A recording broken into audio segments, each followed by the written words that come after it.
இயேசுவுக்கு புகழ், இயேசுவுக்கு நன்றி, மரியே வாழ்க. கொடையாக பெற்றுக்கொண்டீர்கள், கொடையாக வழங்கீர்கள். அன்புமிகு இறை மக்களே, கடவுள் நமது வாழ்வில் செய்கின்ற ஒவ்வொரு அரும் செயல்களும் கடவுளிடமிருந்து நாம் பெற்றுக்கொள்கின்ற கொடையே. கடவுளுடைய அருள்நிலை இல்லாமல், அவருடைய ஆசீர்வாதம் இல்லாமல், அவருடைய தெய்வீக அந்த உண்மையான அந்த கொடை இல்லாமல் நம்மால் எதுவும் செய்ய இயலாது.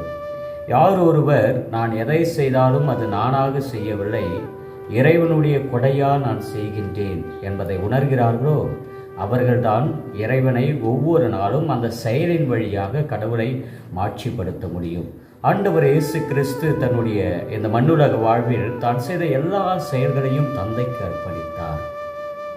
தான் கொள்கின்ற ஒவ்வொரு வெற்றி முயற்சிகளிலும் அவற்றை கடவுளுக்கு சமர்ப்பித்தார். எல்லா நிலைகளிலும் தந்தையாம் கடவுளை நினைத்து பார்த்து அவர் மகிமைப்படுத்தினார். அவரை போல நாமும் எப்பொழுதும் இறைவனுக்கும் இறைவன் கொடுத்த அருள் வரங்களையும் நன்றியோடு நினைத்து பார்த்து, குறிப்பாக ஒவ்வொரு சீடர்களுக்கும், இயேசுவை பின்பற்றுகின்ற ஒவ்வொரு சீடத்திற்கும் இறைவன் கொடுக்கின்ற விண்ணரசு நெருங்கி வந்து விட்டது என பறைசாற்றுங்கள். நலம் குன்றியவர்களை நலமாக்குங்கள், இறந்தோரை உயிர் பெற்றச் செய்யுங்கள், தொழுநோயாளரை நலமாக்குங்கள். இவ்வாறு போதிக்கின்ற வல்லமை, குணமளிக்கின்ற குணமாக்குகின்ற வல்லமை, பேய்களை ஓட்டுகின்ற வல்லமை, இந்த அரும் செயல்களை எல்லாம் யாரும் எந்த ஒரு மனித சக்தியால் செய்ய முடியாது. நோய்களை குணமாக்குவதாக இருந்தாலும், பேய்களை ஓட்டுவதாக இருந்தாலும், நற்செய்தியை பறைசாற்றுவதாக இருந்தாலும் மனித சக்தியால் முடியாது. இவை அனைத்தும் முழுக்க இலவசமாக கடவுளிடமிருந்து பெற்றுக்கொண்ட அருட்கொடையால் மட்டுமே என்பதை நாம் தெளிவாக உணர வேண்டும்.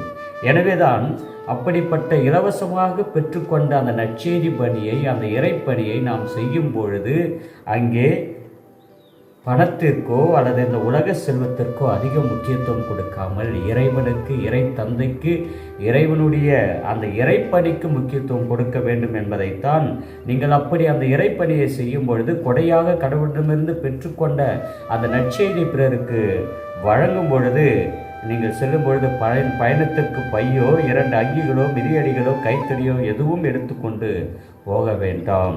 ஏனெனில் வேலையால் தம் உணவுக்கு உரிமை உடையவரே. எளிமையான இறைப்பணியை செய்ய அழைக்கின்றார். இருந்தாலும் நம்மிடம் அதிகமான செல்வம் இருந்தாலும் அது ஏழை எளியவர்களுக்காக பயன்படுத்த அழைக்கின்றார். ஆம் அன்புமிகு இறை மக்களே, இறைவன் இறைப்பணி செய்யக்கூடிய ஒவ்வொரு இறைப்பணியாளருக்கும் வழங்கியிருக்கின்ற இந்த உன்னதமான இலவசமான அருள்கொடையை பிறருக்கு பகிர்ந்து வாழ்வோம். பிறர் நலனில் இறை வார்த்தையை, இறை அரசை நிறுவுவோம். அதற்காக இந்த நேரத்திலே மன்றாடுவோம். என்றும் வாழும் எல்லாம் அல்ல இறைவா, கடவுளுடைய பணியை செய்ய அழைக்கப்பட்டிருக்கின்ற நாங்கள் ஒவ்வொருவரும் உம்முடைய அருள்கொடையால் மட்டுமே இந்த இறைப்பணியை செய்ய முடியும் என்பதை உணர்ந்து, ஏழ்மையிலும் எளியவர்களை நோக்கிய இறைப்பணியாக எங்கள் வாழ்வு இருக்க எங்களை ஆசீர்வதியும். ஆமீன். இயேசுவுக்கு புகழ், இயேசுவுக்கு நன்றி, மரியே வாழ்க.